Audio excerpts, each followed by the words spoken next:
Hello student, last class में अपन ने discuss कर लिया था रेजोनेंस से पहले वाला टॉपिक जो था अपना हाइपर कॉन्जुगेशन, वो डिस्कस कर लिया था कंप्लीट। हाइपर कॉन्जुगेशन में अपन ने कार्ब कैटाइन और साथ के साथ अपन ने एल्कीन की स्टेबिलिटी वो भी देख ली थी, और एक टॉपिक भी वहाँ डिस्कस किया था हीट ऑफ हाइड्रोजनेशन। तो ओवरऑल हाइपर कॉन्जुगेशन के अपन ने सारे के सारे एप्लीकेशन देख लिए थे। ठीक है, अब नेक्स्ट जो अपना टॉपिक है वो है रेजोनेंस। बात करते हैं अपन किसकी, रेजोनेंस की। तो सबसे पहले मैं आपको इसका मीनिंग समझाऊंगा कि रेजोनेंस अपन किसे बोलते हैं। ठीक है, आपने केमिकल बॉन्डिंग में थोड़ा बहुत आइडिया लुईस स्ट्रक्चर का लिया होगा, वहाँ पे आपने पढ़ा होगा कि लुईस स्ट्रक्चर क्या होती है, ऑक्टेट रूल क्या होता है, इनके बारे में आपने वहाँ पे आइडिया लिया होगा। तो यहाँ पे अपन जो रेजोनेंस समझेंगे उसमें लुईस स्ट्रक्चर का अपन यहाँ पे थोड़ा सा इम्प्लीमेंट देखेंगे। ठीक है, तो देखिए स्टूडेंट, सबसे पहले मैं आपको इसकी डेफिनेशन बताता हूँ, फिर मैं एग्जाम्पल से इसको समझाता हूँ, आपके समझ में आ जाएगी। देखिए student, the benzene structure do not explain by Lewis structure, so we need D localisation of electron. Benzene की जो स्ट्रक्चर है उसको आप लुईस स्ट्रक्चर से नहीं समझा सकते। इसमें आपको इलेक्ट्रॉन के डी लोकेलाइजेशन यानी इलेक्ट्रॉनों को आपको उसमें घुमाना पड़ेगा, एक जगह से दूसरी जगह भेजना पड़ेगा, तब जाके आप उसकी स्ट्रक्चर को बता सकते हो। आपने लुईस स्ट्रक्चर में पढ़ा था इलेक्ट्रॉन को डॉट से दर्शाया जाता है, और वो इलेक्ट्रॉन के डॉट आपने एक जगह फिक्स कर दिए थे, फिक्स किए थे, उनकी वजह से आपको स्ट्रक्चर मिल रही थी, उसको लुईस स्ट्रक्चर बोल रहे थे। उस लुईस स्ट्रक्चर से आप बेंजीन की स्ट्रक्चर को नहीं समझा सकते। क्यों नहीं समझा सकते, उसका रीजन अपन जस्ट इसके आगे जानेंगे कि ऐसा बेंजीन में क्या होता है जिसकी वजह से लुईस स्ट्रक्चर उसकी पॉसिबल नहीं है, एक्सप्लेनेशन उसका नहीं दे पाती, वो सही से बनती तो है लेकिन आप उसके जो डाटा देखोगे वो लुईस स्ट्रक्चर के डाटा से बिल्कुल अलग आएंगे, आप उसको एक्सप्लेन नहीं कर सकते उससे। ठीक है, तो यहां पे लिखा है फिर the D localisation of electron in any structure is known as resonance. तो मैंने यहां पे क्या बोला कि किसी भी स्ट्रक्चर में अगर इलेक्ट्रॉन का डी लोकेलाइजेशन हो रहा है तो उस कंडीशन को अपन बोलते हैं रेजोनेंस। क्या बोलते हैं उसको, रेजोनेंस बोलते हैं। मैंने यहां पे लिखा है देखो रेजोनेंस, और इसी को बोला जाता है मेसोमेरिक इफेक्ट। दोनों एक ही है, दोनों में लेकिन फर्क होता है, थोड़ा बहुत इसमें फर्क होता है, वो मैं आपको बताऊंगा। Resonance only for D localisation को बताता है। उसी डी लोकेलाइजेशन में अगर कोई बाहर से ग्रुप आके उस डी लोकेलाइजेशन को बढ़ा दे तो फिर अपन काम में लेने लगते हैं एक नया वर्ड जिसको बोलते हैं मेसोमेरिक इफेक्ट। आई बात समझ में, रेजोनेंस और मेसोमेरिक दोनों साथ साथ होते हैं, लेकिन दोनों में थोड़ा बहुत डिफरेंस है, वो मैं आगे आपको डिस्कस करूंगा। ठीक है, पहले अपन इसकी डेफिनेशन समझते हैं। यानी डी लोकेलाइजेशन ऑफ इलेक्ट्रॉन होगा उसको अपन क्या बोलेंगे, रेजोनेंस बोलेंगे। जैसे देखो, मैं हाइड्रोजन की बात कर लेता हूं, आपने हाइड्रोजन को ऐसे लिखा होगा H bond H Lewis structure में। आई बात समझ में। अब ये स्ट्रक्चर आपने बना दी तो ये स्ट्रक्चर तो आपने जो यहां पे दी है वो लुईस के अनुसार ऐसे आपने लिख दी, लेकिन इस स्ट्रक्चर ने ही ऐसा थोड़ी इसमें पूरा केमिस्ट्री में ले रखा है कि भाई ये जो स्ट्रक्चर होगी ये सारी की सारी न्यूट्रल इसी कंडीशन में होगी। भाई इस स्ट्रक्चर ने ठेका थोड़ी ले रखा है कि भाई H H का बॉन्ड इस तरीके से ही होगा। पॉसिबिलिटी लेके चलते हैं अपन, साइंस के अंदर अपन सिर्फ पॉसिबिलिटी लेके चलते हैं। इसकी स्ट्रक्चर दूसरी भी बन सकती है।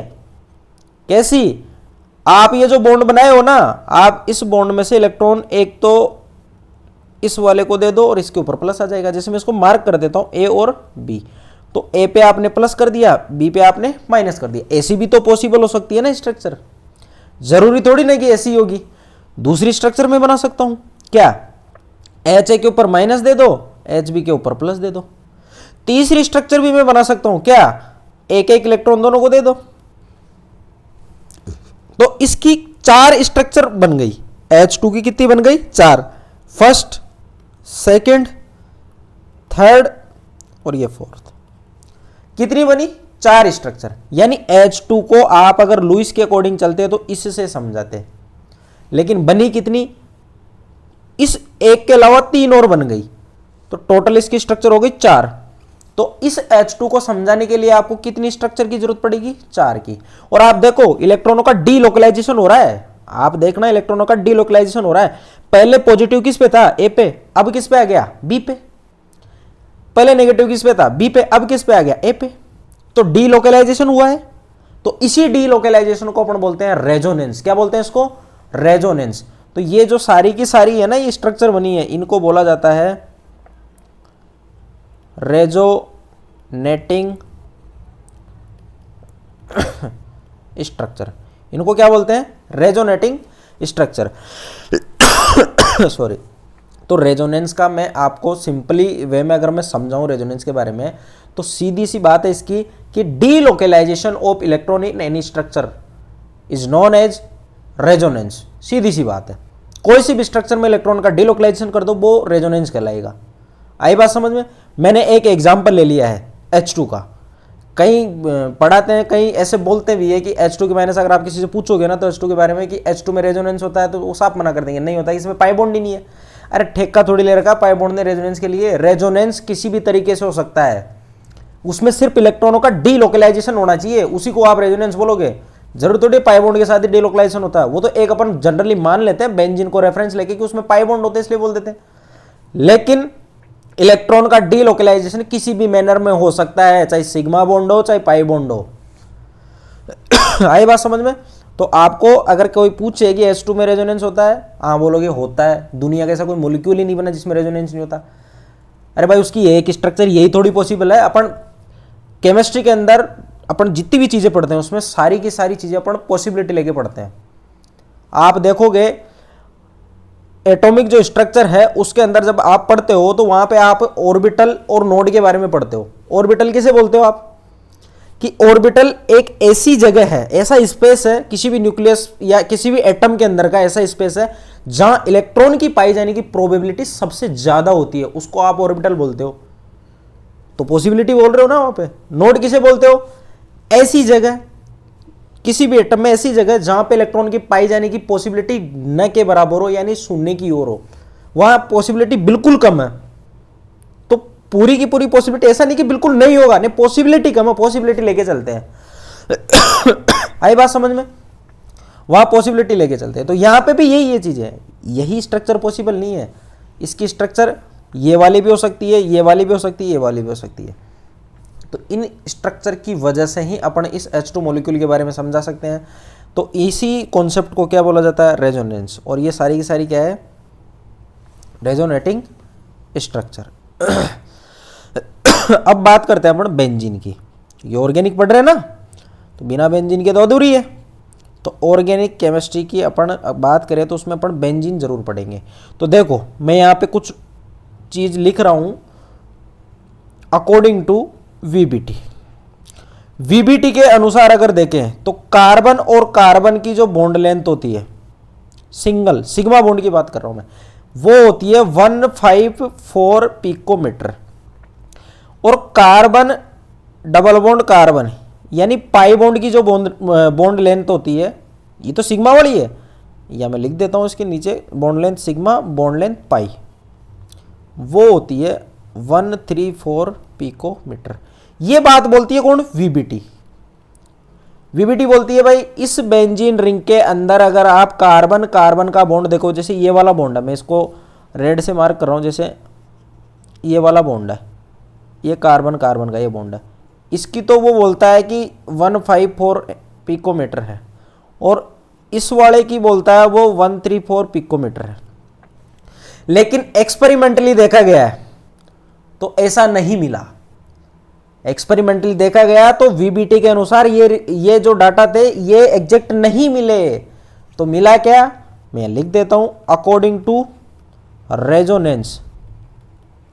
According to resonance, carbon between carbon, यानी कार्बन और कार्बन के मध्य जो बॉन्ड लेंथ मिली है अपन को, वो मिली है 139 पिकोमीटर। देखो अलग ही निकल के आ गई 139 पिकोमीटर। तो ऐसा क्या हुआ भाई इसमें कि ना तो ये आई ना ये वाली आई, और निकल के आई है 139 पिकोमीटर। तो इसको समझा जाता है रेजोनेंस से। वो कैसे, अभी अपन जस्ट इसके बाद में चर्चा करेंगे। उससे पहले मैं यहाँ इसके बारे में कुछ लिख देता हूँ, ये आपके एनसीईआरटी में मेंशन किया हुआ ऐसा कैसा। According to VBT the sigma bond have bond length is 154 picometer and pi bond have bond length is 134 picometer, but experimentally we observed bond length in between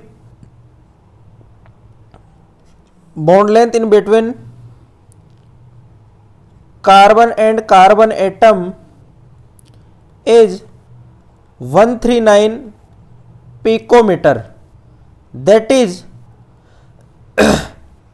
delocalization of electron is present। यानी ये जो data मिला अपन को 154 picometre या 134 picometre से हटके जो मिला है 139 पिकोमीटर, वो किस वजह से आया है? वो आया है डीलोकलाइजेशन ऑफ इलेक्ट्रॉन। किसकी वजह से? Delocalization of electron. अब ये डीलोकलाइजेशन ऑफ इलेक्ट्रॉन क्या होता है उसके बारे में मैं जब आपको इसकी रेजोनेटिक स्ट्रक्चर बताऊंगा तब आपके समझ में आएगा। तो नेक्स्ट अपन बात करते हैं कि डीलोकलाइजेशन ऑफ इलेक्ट्रॉन क्या होगा। तो देखिए स्टूडेंट, सबसे पहले अपन बेंजीन रिंग की स्ट्रक्चर बनाते हैं और उसके 3 ये मैंने पाई बॉन्ड यहाँ पे बना लिए हैं। ठीक, अब देखो ये वाला जो पाई बॉन्ड है, मैं यहाँ इसको ब्लैक से मार्क कर देता हूँ। देखो ये जो पाई बॉन्ड है ये इसके साथ डीलोकलाइजेशन में जाएगा। जैसे ही ये पाई बॉन्ड यहाँ आता है इस कार्बन की वैलेंसी हो जाती है कितनी? 5। तो कार्बन की अगर 5 वैलेंसी हो जाएगी तो ये वाला बॉन्ड यहाँ पे रहेगा नहीं, तो ये बॉन्ड किधर शिफ्ट होता है? आगे। जैसे ही ये बॉन्ड आगे शिफ्ट होता है तो फिर इस वाले कार्बन की 5 वैलेंसी हो जाएगी, फिर ये वाला बॉन्ड कहाँ शिफ्ट हो जाता है? यहाँ पे। और यहाँ कार्बन की 5 वैलेंसी नहीं होगी क्योंकि यहाँ से पहले से इलेक्ट्रॉन उठा तो यहाँ पॉजिटिव चार्ज आया है।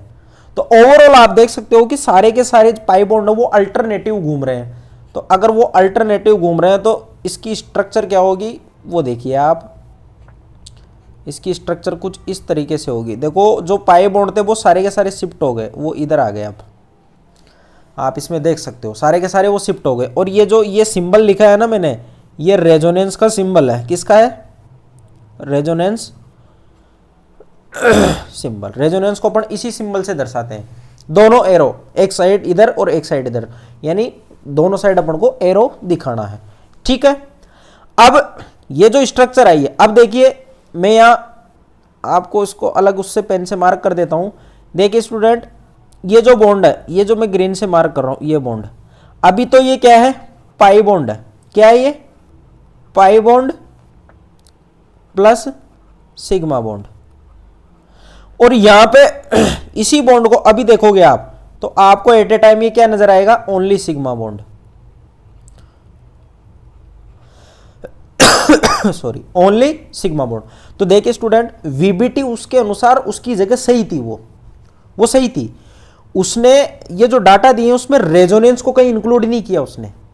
वीबीटी के अनुसार उसके जो डाटा है वो सही बैठते हैं, लेकिन रेजोनेंस आपको इसके सारे एग्जैक्ट डाटा देता है। आप देखोगे पाई बॉन्ड और सिग्मा बॉन्ड, पाई बॉन्ड और सिग्मा बॉन्ड दोनों हैं यहाँ पे। इधर देखोगे तो सिर्फ सिग्मा बॉन्ड है। तो यही स्ट्रक्चर में फर्क दिख गया ना। पहले तो वहां पाई भी था, पहले सिग्मा था, इधर अब सिग्मा आ गया। तो आपको ये तो पता चल गया है कि वो जो एग्जैक्ट डाटा था सिग्मा बॉन्ड का 154 पिकोमीटर और पाई बॉन्ड का 134 पिकोमीटर, तो वो तो नहीं आने वाला क्योंकि पहले पाई था, अब इधर सिग्मा गया। तो अब इनके कहीं बीच का सा आएगा। तो बीच का सा कितना आया? 139। तो मैं यहाँ पे और इसकी स्ट्रक्चर जो है देखिए, इसकी जो स्ट्रक्चर है उसको मैं इधर मार्क कर देता हूँ। इसको मैं ऐसे लिख देता हूँ। पाई इलेक्ट्रॉन इसमें चारों तरफ घूम रहे हैं ना, तो ये पूरे इलेक्ट्रॉन ऐसे दिखाए जाते हैं चारों तरफ गोल इससे। और आप इसको ऐसे भी लिख सकते हो। तो आप कहीं पे भी कोई सी भी किताब में देखोगे तो आपको ऐसा गोल दिखेगा बेंजीन के अंदर। ये किसको बता रहा है? ये बता रहा है D localisation of pi electron, यानी पाई बॉन्ड के जो इलेक्ट्रॉन है सारे के सारे डी लोकेलाइजेशन में है। तो ये जो स्ट्रक्चर बन के आई है इनके योग से बन के आई है, तो इसको बोला जाता है resonance hybrid. Resonance hybrid, hybrid किसे बोलते हैं? किसी दो के योग से, तीन के योग से, चार के योग से जो भी बन के आए उसको हाइब्रिड बोलते हैं। और रेजोनेंस की बात करें तो कौन सा हाइब्रिड होगा? Resonance hybrid. और ये जो स्ट्रक्चर है, ये दोनों ये स्ट्रक्चर, इनको बोलते हैं कैनोनिकल स्ट्रक्चर। कैनोनिकल स्ट्रक्चर इनको क्या बोलते हैं? Canonical structure. इन दोनों स्ट्रक्चर की वजह से ये स्ट्रक्चर बन के आई है जिसको रेजोनेंस हाइब्रिड बोला जाता है। और एक चीज याद रखना, इस रेजोनेंस हाइब्रिड की एनर्जी जो होती है ऑलवेज सबसे कम होती है इन दोनों स्ट्रक्चर से। इनकी बात करें तो इन दोनों से कम होती है। कम क्यों होती है? क्योंकि ये ज्यादा स्टेबल वाली इसकी स्ट्रक्चर है। इन दोनों को थोड़ी लिखोगे आप, किसी एक्सप्लेनेशन दोगे तो इन दोनों का योग लिखोगे, तो इन दोनों का योग ये रही, इन दोनों का योग ही तो लिखोगे। तो इन दोनों का योग अपन ने यहां पे लिख दिया है। तो ये जो लिखे हैं अपन, ये सबसे ज्यादा स्टेबल है। आई बात समझ में? क्योंकि ये दोनों स्ट्रक्चर को एक्सप्लेन कर रही है। तो ये जो है मैं यहां लिख देता हूं lower energy structure. Lower energy का मतलब मोर स्टेबल स्ट्रक्चर। तो आपने कहीं देखा होगा बेंजीन की स्ट्रक्चर को अधिकतर इसी से समझाया जाता है, ऐसे ही। आई बात समझ में? तो कैनोनिकल स्ट्रक्चर और एक हो गया रेजोनेंस हाइब्रिड। और कैनोनिकल जो स्ट्रक्चर होती है उनकी एनर्जी इसकी तुलना में थोड़ी बहुत ज्यादा होती है। ये भी स्टेबल होती है लेकिन इससे थोड़ी बहुत ज्यादा होती है एनर्जी। ठीक है, तो ये बात हुई अपनी रेजोनेंस से रिलेटेड। रेजोनेंस में कुछ भी नहीं है, डीलोकलाइजेशन ऑफ पाई इलेक्ट्रॉन है या कोई और इलेक्ट्रॉन होंगे, डीलोकलाइजेशन होना चाहिए। यानी इलेक्ट्रॉन डेंसिटी का डीलोकलाइजेशन ही क्या बोलेंगे अपन? उसको रेजोनेंस बोलेंगे। अगर मैं बेंजीन की बात करता हूं तो उसमें पाई बॉन्ड का डीलोकलाइजेशन होता है। अब बेंजीन को आप एक स्ट्रक्चर से नहीं समझा सकते। आपने देखा होगा बेंजीन की मैंने एक यहां बना दी, एक यहां बना दी, एक यहां, तो समझाने के लिए इसकी अलग अलग स्ट्रक्चर बनी है, इसीलिए अपन को रेजोनेंस की जरूरत पड़ी है। तो ये जो स्ट्रक्चर मैंने इधर लिखी है इनको कैनोनिकल बोलते हैं, और इनसे दोनों से जो मिलके आई है उसको रेजोनेंस हाइब्रिड बोलते हैं। अब मैंने यहाँ पे एनर्जी की बात की है कि इसकी एनर्जी ज्यादा है, इसकी एनर्जी कम है। तो एनर्जी कौन सी है? अगर रेजोनेंस की बात है तो एनर्जी कौन सी होगी? Resonance energy. कौन सी होगी? Resonance energy. अब रेजोनेंस एनर्जी कैसे कैलकुलेट करते हैं वो देख लीजिए आप। रेजोनेंस एनर्जी में यहाँ पहले तो मैं इसको मेंशन कर देता हूं, ये ऑलवेज नेगेटिव होती है, ऑलवेज नेगेटिव। रेजोनेंस क्या होती है? Always negative. इसको आप स्टेबलाइजेशन एनर्जी भी बोल सकते हो, स्टेबलाइजेशन एनर्जी। भाई रेजोनेंस क्यों हो रहा है उसमें? स्टेबलाइजेशन की वजह से ही, सॉरी, रेजोनेंस क्यों हो रहा है उसमें? रेजोनेंस इसीलिए हो रहा है कि उसमें स्टेबलाइजेशन आना चाहिए। रेजोनेंस हो क्यों रहा है उसमें? स्टेबलाइजेशन आने के लिए ही रेजोनेंस हो रहा है। तो अपन रेजोनेंस एनर्जी को ऐसे भी बोल सकते हैं कि ये स्टेबिलिटी लाता है, इसलिए इसको स्टेबलाइजेशन एनर्जी भी बोलेंगे। स्टेबिलिटी कैसे लाता है? स्टेबिलिटी कैसे ला रहा है ये वो आप देख सकते हो। देखो इधर यहां पे आप देखोगे ये सिंपल आपने एक ऐसे बना दिया था कि ये एक इसकी सिंपल स्ट्रक्चर है, इसमें एक्स्ट्रा आपने अट्रैक्शन वाली स्ट्रक्चर भी दिखा दी, ऐसी, ये एक ऐसी भी दिखा दी। और ये जो इलेक्ट्रॉन है ये इसके न्यूक्लियस के साथ भी अट्रैक्ट है, इसके न्यूक्लियस के साथ भी अट्रैक्ट है। तो इनसे भी एक्स्ट्रा अपन को एनर्जी मिल रही है स्टेबलाइजेशन के लिए, वो होगी रेजोनेंस एनर्जी। क्या होगी? Resonance energy. यानी एक स्ट्रक्चर को आप समझाने के लिए अलग स्ट्रक्चर की हेल्प ले रहे हो, और उस हेल्प जो आप ले रहे हो वहां से स्टेबिलिटी के लिए एनर्जी रिलीज हो रही है। वही एनर्जी क्या होती है? रेजोनेंस एनर्जी होती है। इसी को रेजोनेंस बोला जाता है। बिल्कुल बेसिक तरीके से मैंने आपको समझाया है। बहुत अच्छी रेफरेंस बुक का मैंने एग्जाम्पल लिया है। आपकी एनसीईआरटी में इसकी ऐसी कोई डेफिनेशन नहीं दे रखी है, लेकिन आप अगर इसको रेफरेंस मान के समझोगे तो रेजोनेंस बिल्कुल ईजी है, आपके आसानी से समझ में आ जाएगा। आई बात समझ में? मैं आगे चलता हूं। Resonance energy. अब मैं इसकी बात करता हूं, तो देखिए आप इसकी डेफिनेशन लिख लो पहले। The difference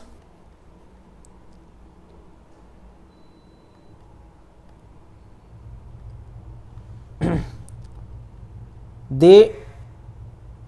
difference in energy between the canonical structure and the resonance hybrid is called resonance energy। Resonance energy की डेफिनेशन बिल्कुल इजी सी है। रेजोनेंस जो हाइब्रिड बनेगा उसकी एनर्जी, और डिफरेंस आपको निकालना है किसके साथ, कैनोनिकल के साथ, यानी the difference of energy in between resonance hybrid and canonical structure is known as resonance energy. और मैंने आपको बोल दिया रेजोनेंस एनर्जी ऑलवेज नेगेटिव होती है, यहां से सिस्टम को स्टेबिलिटी मिलती है। और मैंने आपको क्लास में बताया कि जहां कहीं से भी अगर सिस्टम को स्टेबिलिटी मिल रही है इसका मतलब उसकी एनर्जी बहुत कम है। और कम को किससे दर्शाते हैं, नेगेटिव साइन से दर्शाते हैं। कम को किससे दर्शाएंगे, नेगेटिव साइन से। एनर्जी कम होने का मतलब है सिस्टम स्टेबिलिटी की ओर जा रहा है, और नेगेटिव कम को बताता है, बस आपको ये याद रखना है, ठीक है। तो नेगेटिव कब होगी, जब मैंने यहां पे साफ लिख दिया है कि रेजोनेंस हाइब्रिड की एनर्जी लोअर होती है। जब इसकी लोअर होगी तो लोअर में से हायर घटा दो ना, नेगेटिव आंसर आना है। कम में से ज्यादा घटाओगे तभी तो नेगेटिव आएगा। तो आपको अब रट्टा मारने की जरूरत नहीं है फॉर्मूले में, सिंपल सी बात है। ढंग से पढ़ते हुए चलोगे ना तो एक भी चीज रट्टा नहीं मारना पड़ेगी आपको। तो मैं यहां लिख देता हूं रेजोनेंस एनर्जी, वो क्या होगी, मैं यहां लिख देता हूं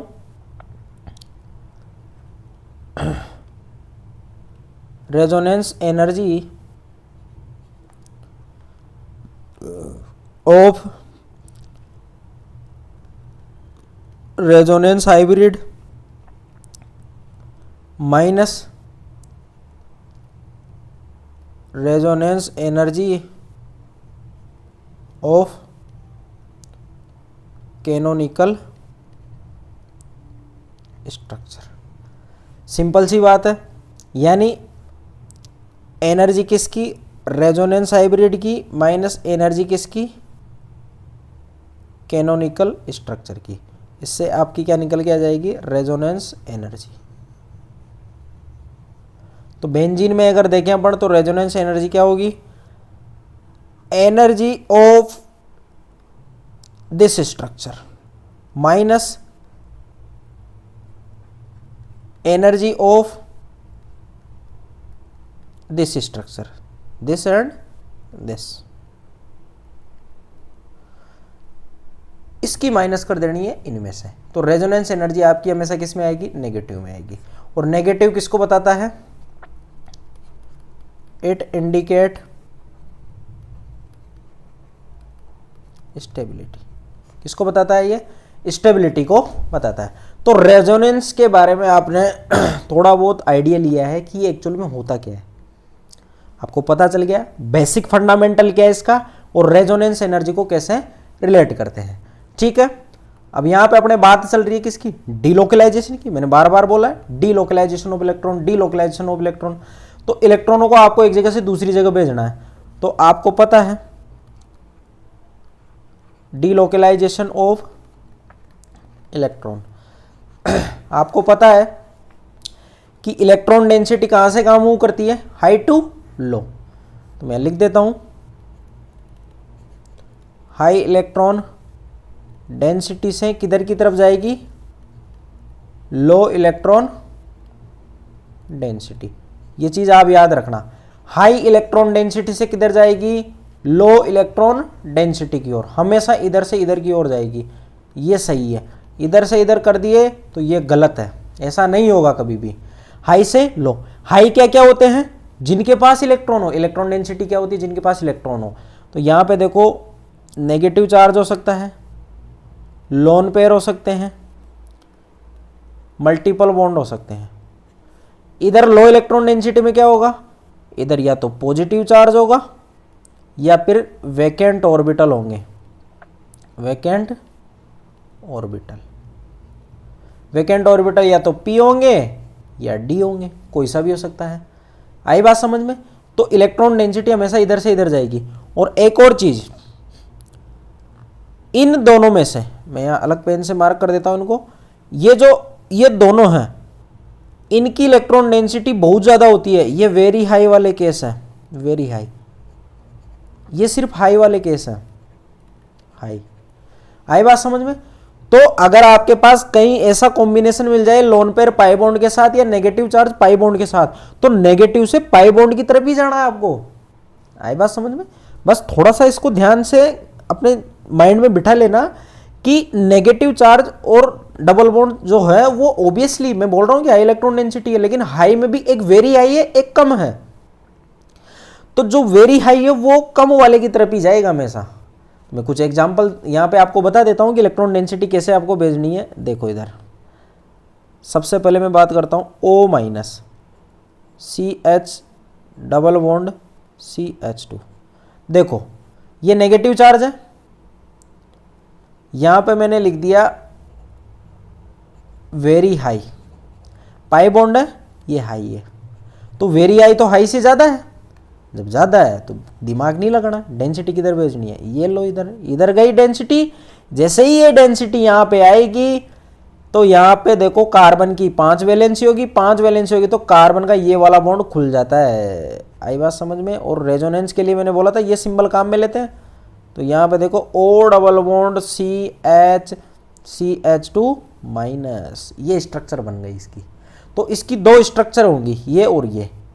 अगर मैं इसके हाइब्रिड की बात करूं इन दोनों स्ट्रक्चर की, तो ध्यान से देखना आप, नेगेटिव चार्ज यहां पे घूम रहा है ना, तो अगर रेजोनेंस हाइब्रिड की बात करें तो देखो ऐसे लिखोगे आप, बिल्कुल दोनों के मिड में। देखो यहां पे पाई बॉन्ड करेक्टर थे, अब यहां पे आ गए, तो मैंने देखो यहां पे भी दर्शाए हैं, यहां पे भी दर्शाए हैं।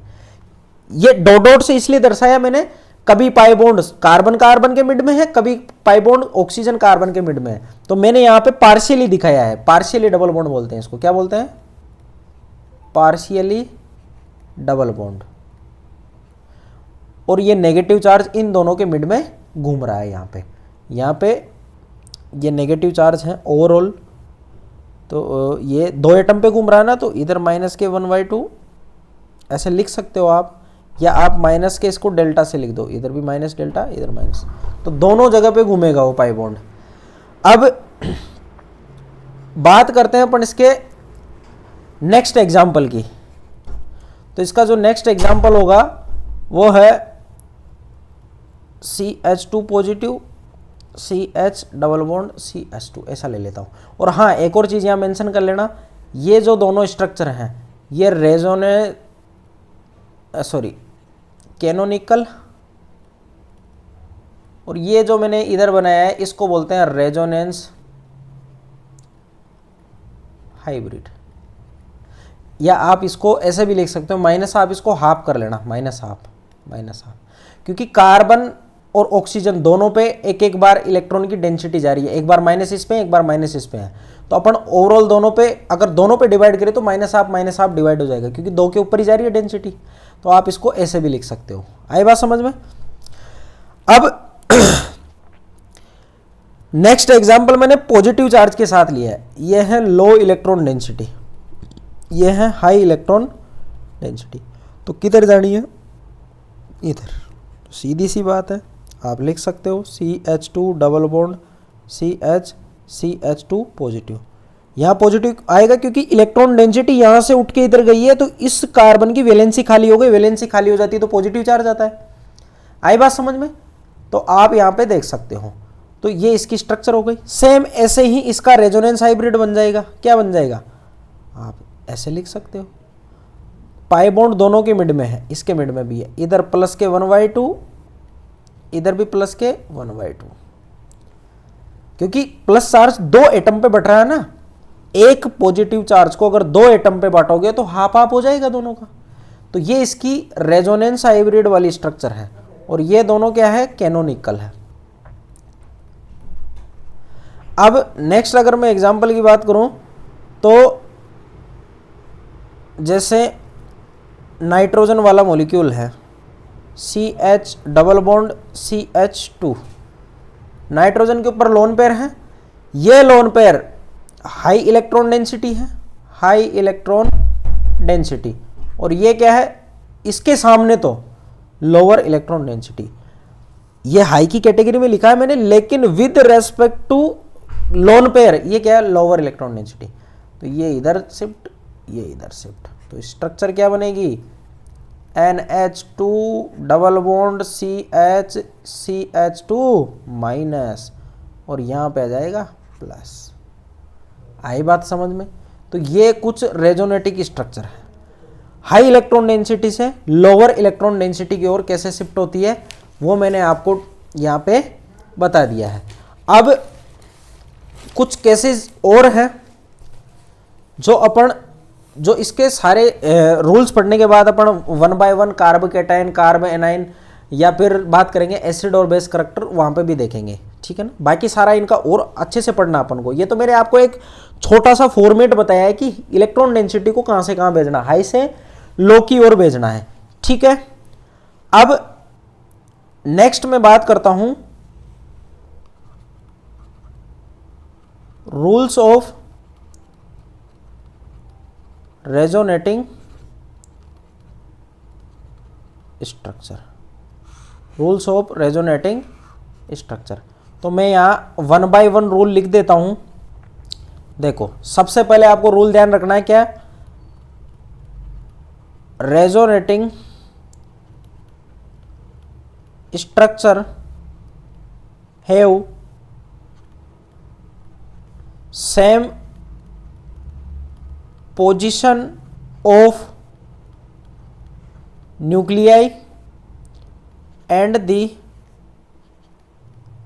Same number of unpaired electron. आप कोई सी भी रेजोनेटिक स्ट्रक्चर बनाओगे उसके अंदर इलेक्ट्रॉनों की संख्या कभी भी चेंज नहीं होगी, जितनी है उतनी रहनी है, इलेक्ट्रॉनों की संख्या कभी भी चेंज नहीं होगी।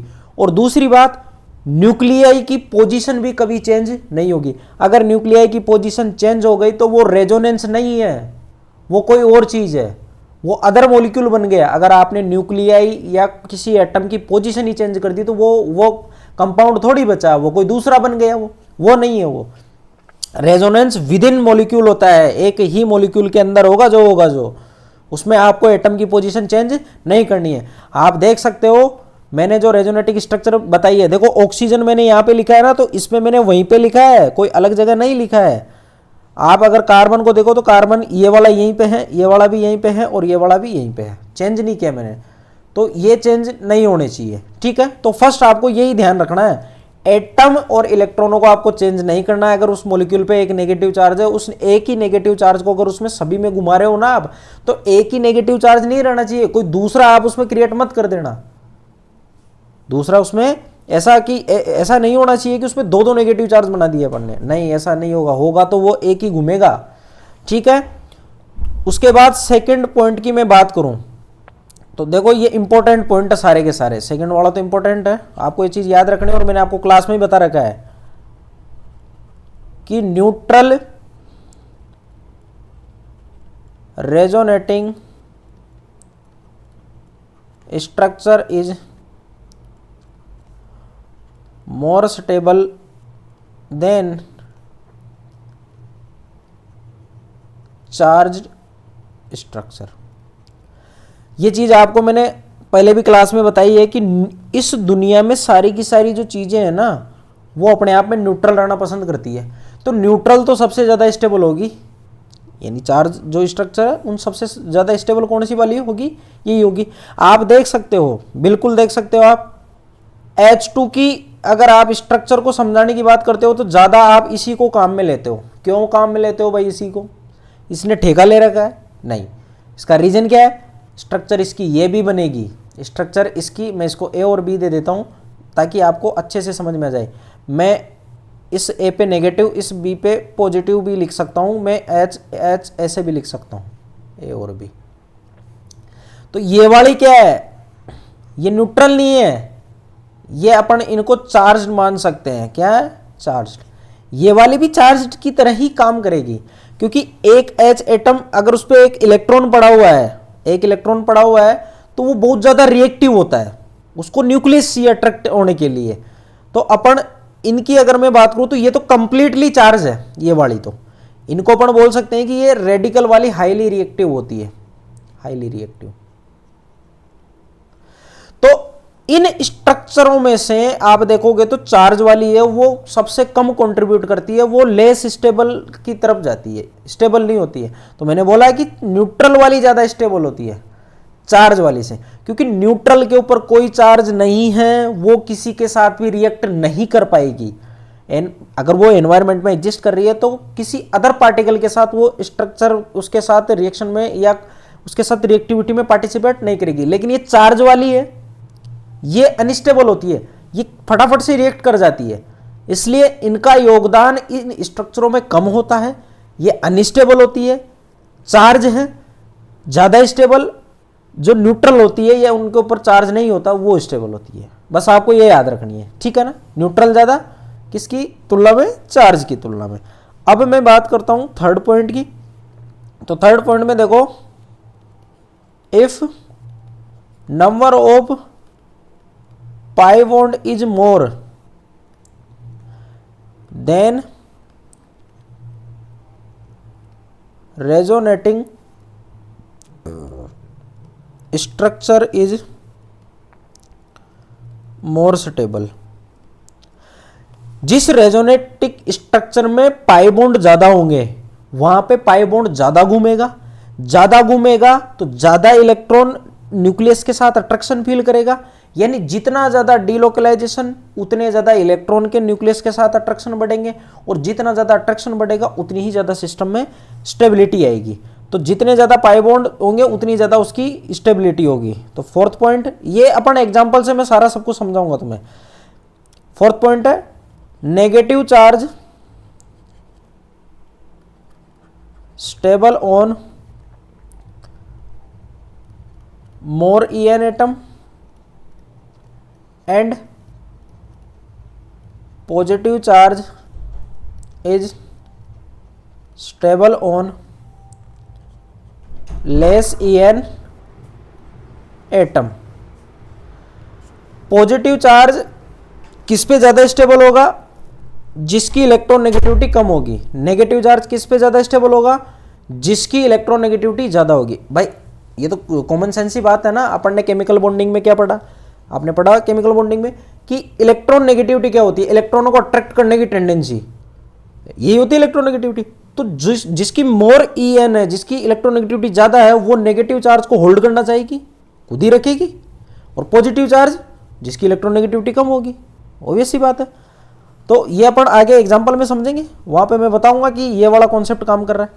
फिफ्थ की अगर बात करें तो आप यहां देख सकते हो, मैं लिख दूं यहां पे चार्ज सेपरेशन। फिफ्थ जो पॉइंट है उसको चार्ज सेपरेशन के नाम से पढ़ा जाता है, चार्ज सेपरेशन। तो चार्ज सेपरेशन दो तरीके से है, देखो इधर, लाइक चार्ज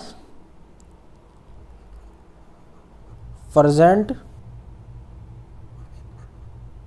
फार अपार्ट, यानी सेम चार्ज होंगे वो हमेशा मैक्सिमम डिस्टेंस पे होने चाहिए।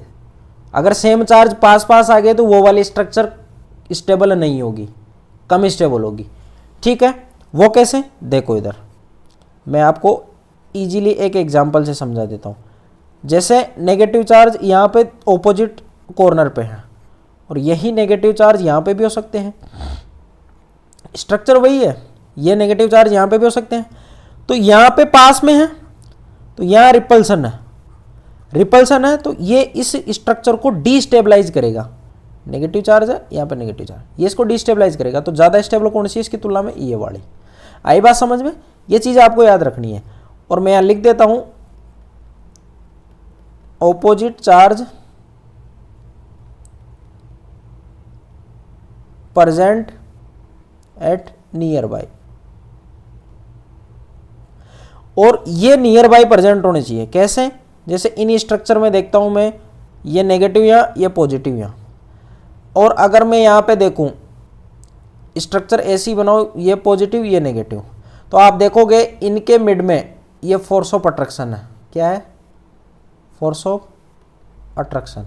तो ये क्या देता है? सिस्टम को स्टेबिलिटी देता है।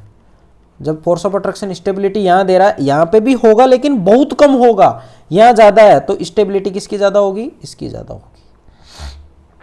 आई बात समझ में? तो ये 5 आपको पॉइंट याद रखने हैं। क्या रखने हैं? 5 पॉइंट याद रखने हैं। इसमें से पहला वाला तो आप पोजीशन उसकी चेंज नहीं करनी है, बस यही है, आपको न्यूक्लियस की पोजीशन चेंज नहीं करनी और जितने इलेक्ट्रॉन उतने ही रखने हैं। काम के अपने दूसरा, तीसरा, चौथा और पांचवा। न्यूट्रल रेजोनेटिक स्ट्रक्चर जो होती है मोर स्टेबल होती है चार्ज वाली से। तीसरा है नंबर ऑफ पाई बॉन्ड देखने आपको, जिसमें ज़्यादा होंगे वो ज़्यादा स्टेबल होगी। चौथा है नेगेटिव चार्ज मोर ईएन पे होना चाहिए, पॉजिटिव चार्ज लेस ईएन पे होना चाहिए। पांचवा है charge separation, like charge far apart होने चाहिए, मतलब दूर दूर होने चाहिए। पॉजिटिव चार्ज और नेगेटिव चार्ज अगर है, यानी ऑपोजिट चार्ज है, तो वो नियर बाई होने चाहिए। ठीक है, तो ये पॉइंट हुए किसके? रेजोनेंस के बारे में। अब जो इनमें डीलोकलाइजेशन होगा, या इसको अपन कॉन्जुगेशन भी बोल सकते हैं, डीलोकलाइजेशन या कॉन्जुगेशन। कॉन्जुगेशन का मतलब होता है ये अल्टरनेट पोजीशन पे इलेक्ट्रॉनों का ट्रांसफर होता है, अल्टरनेट पोजीशन पे होता है। कॉन्जुगेशन जिसको बोला जाता है, एक टर्म यहाँ पे काम में आती है कॉन्जुगेशन, वो डीलोकलाइजेशन के जैसा ही है। ठीक है, तो मैं लिख देता हूं लोकलाइजेशन या कॉन्जुगेशन इन रेजोनेंस। भाई अगर डीलोकलाइजेशन होगा और कॉन्जुगेशन होगा तो वो कितने तरीके से होगा? तो देखो यहां पे मैं सबसे पहले लिख देता हूं, पाई बॉन्ड का हो सकता है, pi bond and pi bond. Delocalization किस किस में हो सकता है? Pi bond and pi bond. दूसरा वाला हो सकता है lone pair and pi bond. वो एग्जांपल मैंने आपको अभी समझाए हैं, बस उन्हीं को मैं अब अलग क्लासिफिकेशन करके लिख रहा हूं। ठीक है, उसके बाद होगा negative charge and pi bond, उसके बाद होगा positive charge and pi bond, और लास्ट में है पॉजिटिव चार्ज एंड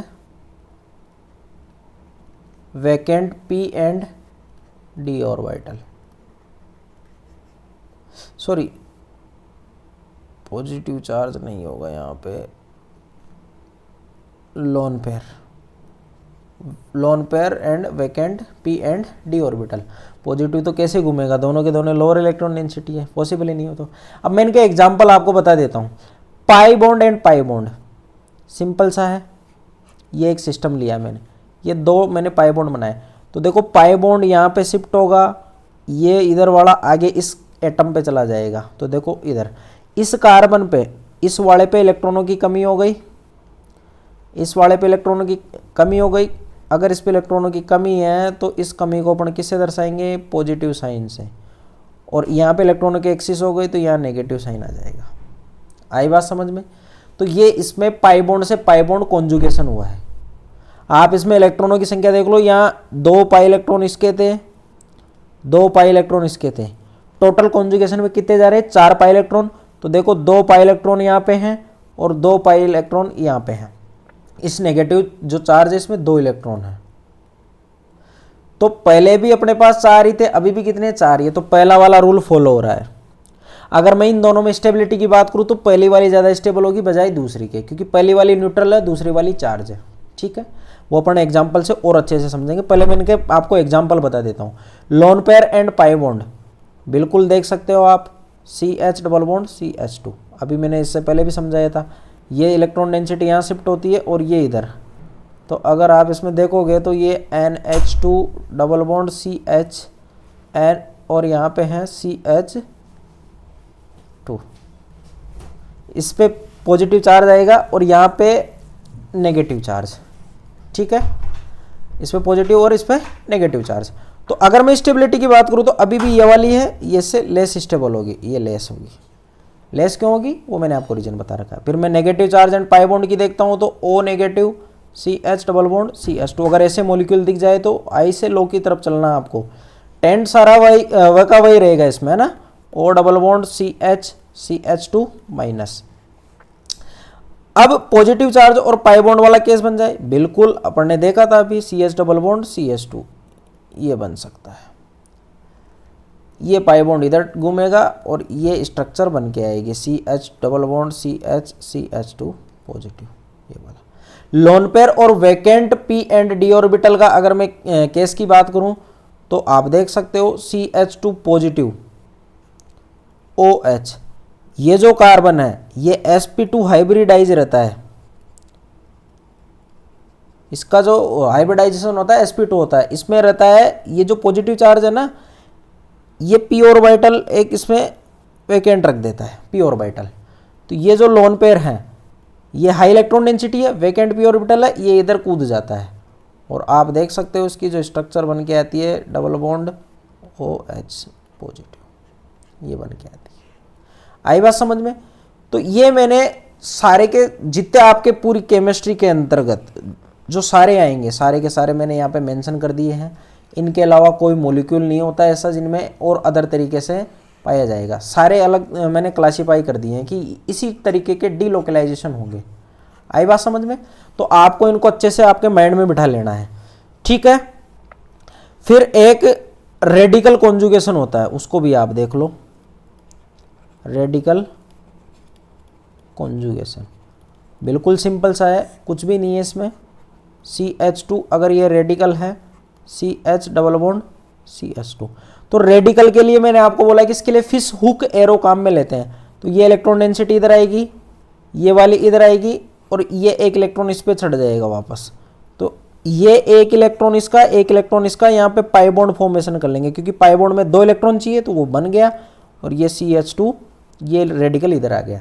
तो रेजोनेंस इनमें भी हो सकता है, ठीक है, रेजोनेंस रेडिकल वाले कॉन्जुगेशन में हो सकता है। ये अपन को बहुत कम देखने को मिलेंगे क्योंकि अपनी जो रिएक्शनें होती है वो मोस्ट ऑफ सारी आयोनिक टाइप की होती है, यानी वहाँ पे पॉजिटिव नेगेटिव चार्ज वाले ज़्यादा केसेस मिलेंगे अपन को। फ्री रेडिकल वाली भी होती है लेकिन कम होती है, तो वहाँ कॉन्जुगेशन के चांस कम रहते हैं, ठीक है। अब नेक्स्ट अपन बात करते हैं कि ये जो इलेक्ट्रॉन डेंसिटी है कॉन्जुगेशन वाली, इसको कॉन्जुगेशन को, या मैं बात करूं कि इस इलेक्ट्रॉन डेंसिटी को कुछ ग्रुप ऐसे होंगे जो बढ़ाएंगे, कुछ ग्रुप ऐसे होंगे जो इसको घटाएंगे। तो बात वही इंडक्टिव इफेक्ट वाली हो गई कि इंडक्टिव इफेक्ट में कार्बन के ऊपर कुछ ग्रुप ऐसे होंगे इलेक्ट्रॉन डेंसिटी को बढ़ाएंगे, कुछ ग्रुप ऐसे होंगे इलेक्ट्रॉन डेंसिटी को घटाएंगे। तो जो बढ़ाते हैं उसको प्लस आई, जो घटाते हैं उसको माइनस आई। सेम ऐसा ही है बेंजीन रिंग के रेफरेंस में बात करते हैं अपन, बेंजीन रिंग के लिए बात करते हैं। या मैं बात करूं कि ऐसा सिस्टम कोई सा भी होना चाहिए सिस्टम, उस सिस्टम के अंदर अगर इलेक्ट्रॉन डेंसिटी बढ़ रही है तो वो होंगे इलेक्ट्रॉन रिलीजिंग ग्रुप, यानी इलेक्ट्रॉन देने वाले ग्रुप।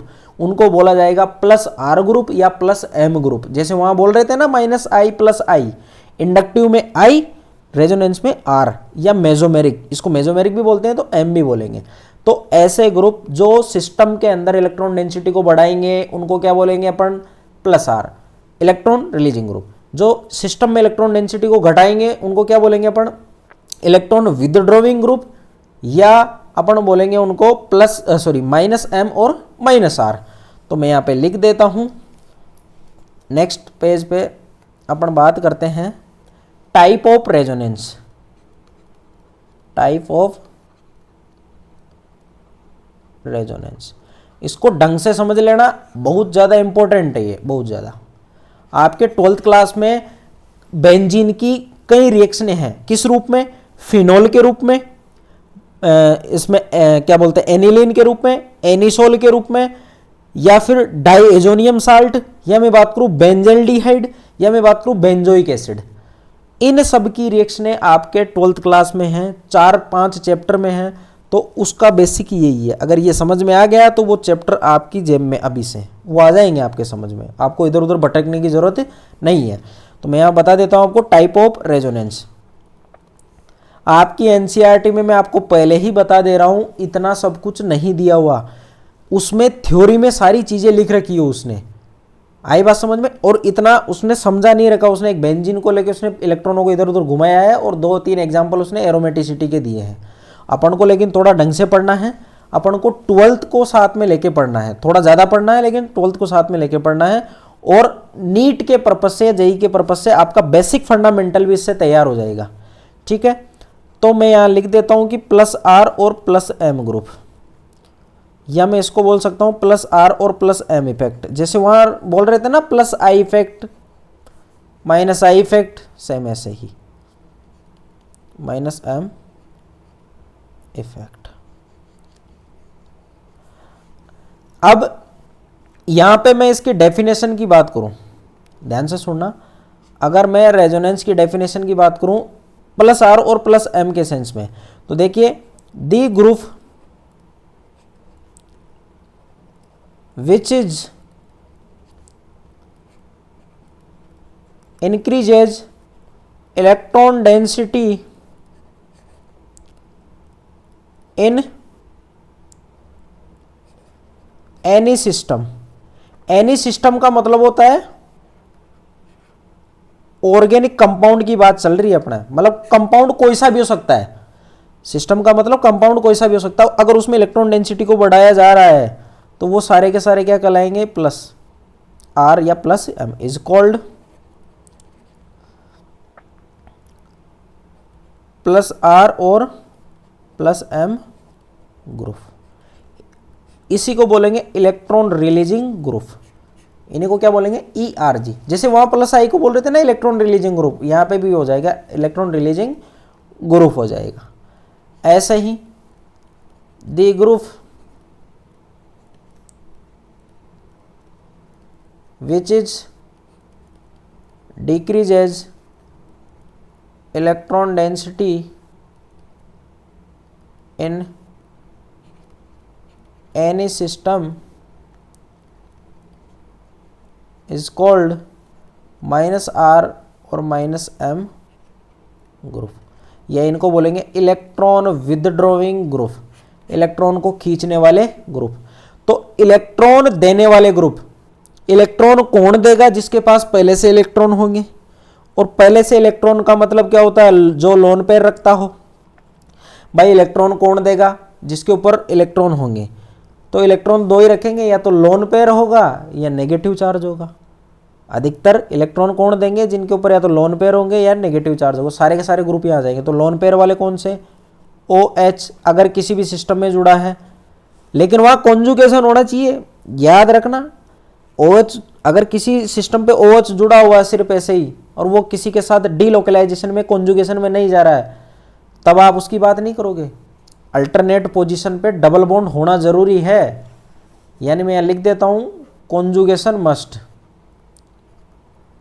कॉन्जुगेशन मस्ट, वो तो होना ही होना है, तभी बात कर रहे हैं अपन। एक हो जाएगा NH2 OCH3, अगर मैं और बात करूँ तो SH, और सारे के सारे हेलोजन FCl आपको इसी में याद रखना है कि +R और +M इफेक्ट। हेलोजन को थोड़े अलग तरीके से पढ़ा जाता है, वो मैं आपको एग्जांपल करवाऊंगा आगे, तब बताऊंगा आपको। हेलोजन थोड़े यहाँ की एबनॉर्मल बिहेवियर शो करते हैं। वो क्यों शो करते हैं कि इनकी इलेक्ट्रॉन नेगेटिविटी ज़्यादा होती है। फ्लोरीन को छोड़ के क्लोरीन, ब्रोमीन और आयोडीन, इनका इंडक्टिव इफेक्ट डोमिनेटिंग होता है रेजोनेंस पे।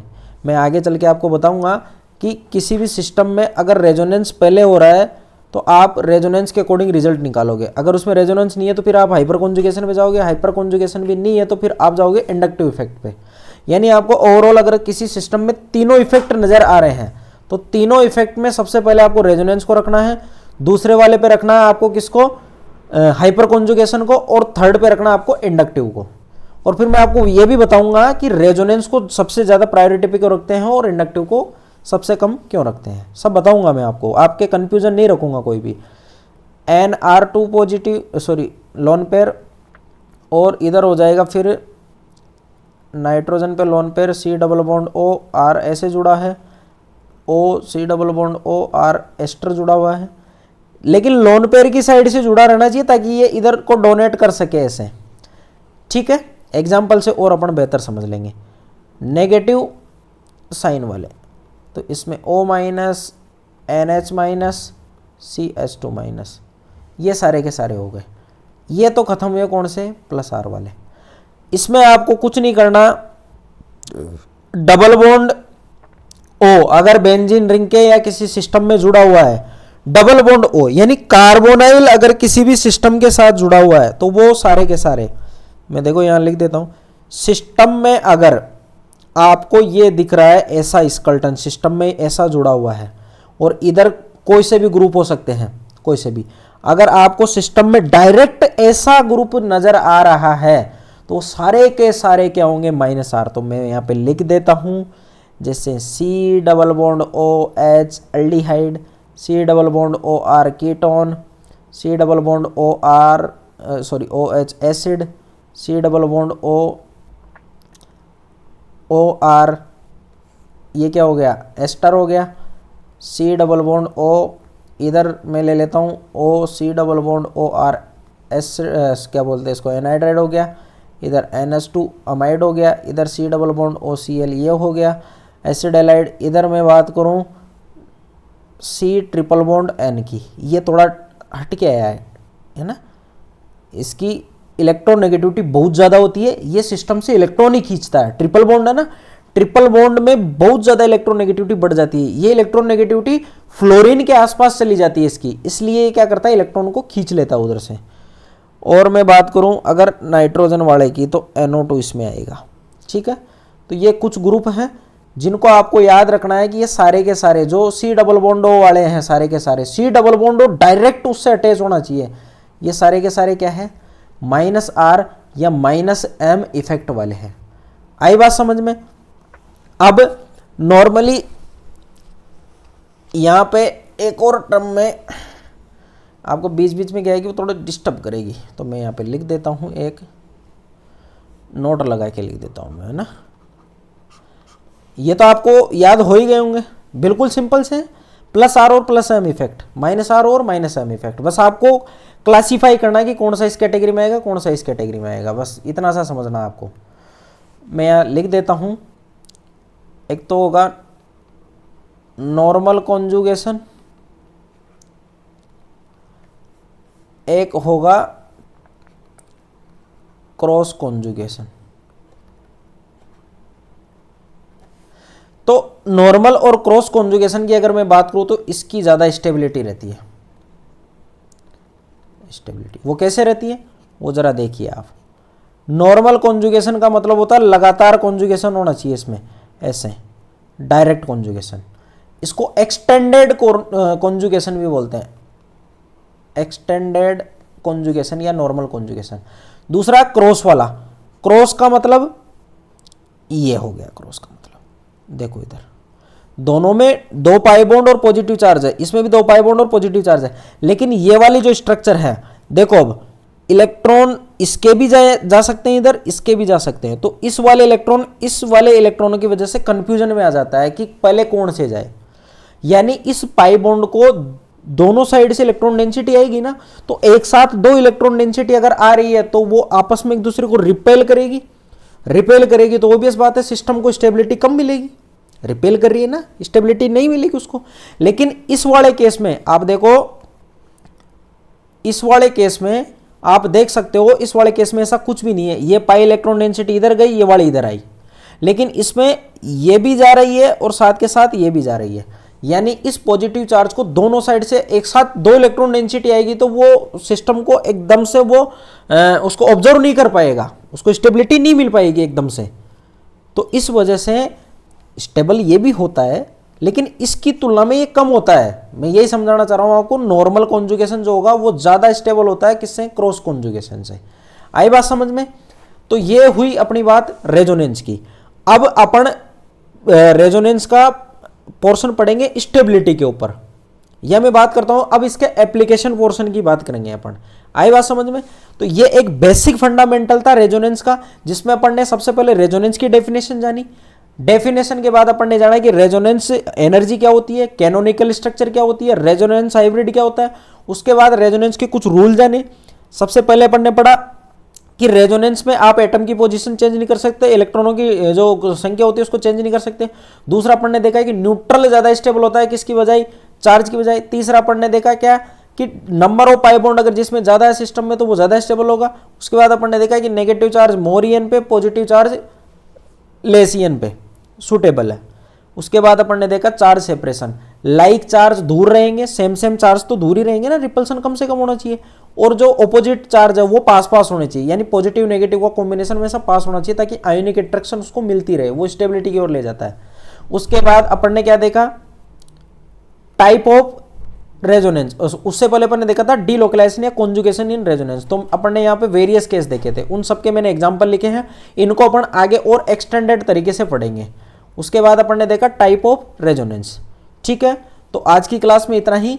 नेक्स्ट जो क्लास होगी उसमें अपन इसका एप्लीकेशन पोर्शन पढ़ेंगे, उसमें वो खत्म हो जाएंगे। फिर उसमें उसी में अपन एरोमेटिसिटी वाला टॉपिक भी कर लेंगे, तो दोनों खत्म हो जाएंगे। फिर अपन नेक्स्ट आपके टॉपिक पे बढ़ेंगे जो आपका है क्या बोलते हैं उसको, ऑर्गेनिक कंपाउंड का सेपरेशन, वो वाला टॉपिक। ठीक है, तब तक के लिए बाय बाय।